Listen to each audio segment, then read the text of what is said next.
Hey foodies, we are going to Vienna today and we're going to make pork schnitzel. So if we were in Vienna, we would make our pork schnitzel, which is right here on the board. I have 3 very thin pork chops, which I'm going to pound out like this. You see how I pound them out? You can leave the fat on or take it off, whatever you like. Pound them out. So they're about an 1/8 inch to a 1/2 inch thick. I get them thin or I slice them thin, okay? And then I'm going to make this slim version, okay? And I'm going to use a dill sauce later on that we're going to have with lemon, a lemon dill sauce.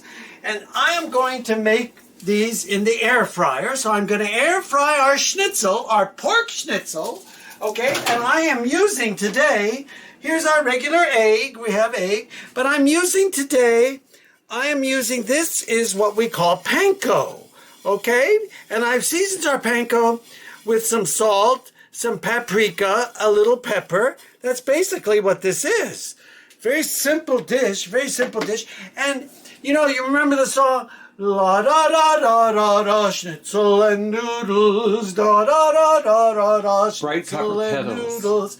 Bright copper kettles and schnitzel and noodles. That's what Anthony says, and that seems to be right. Okay, so you can put the noodles, they're called noodles, we have Viennese, or we can do today, I'm doing a parsley potato, mashed potato, and I'm doing some beautiful vegetables of squash and some peas and a little carrots, just a nice mixture.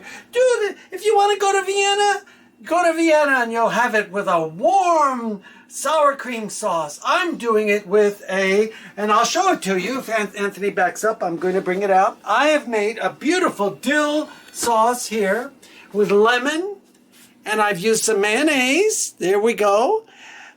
And if you use sour cream, you can warm it in the pan if you make this in a pan, or you can make it in a pan separate, do it whichever way you like. So that's what we have today. We have our schnitzels, pork that is, and at Carpizzo's, if you haven't subscribed, please do. We'll show you this. Look at the shorts as I put this all together. So thank you for watching. This is Pete at Carpizzo's. As always, live long and prosper. Out.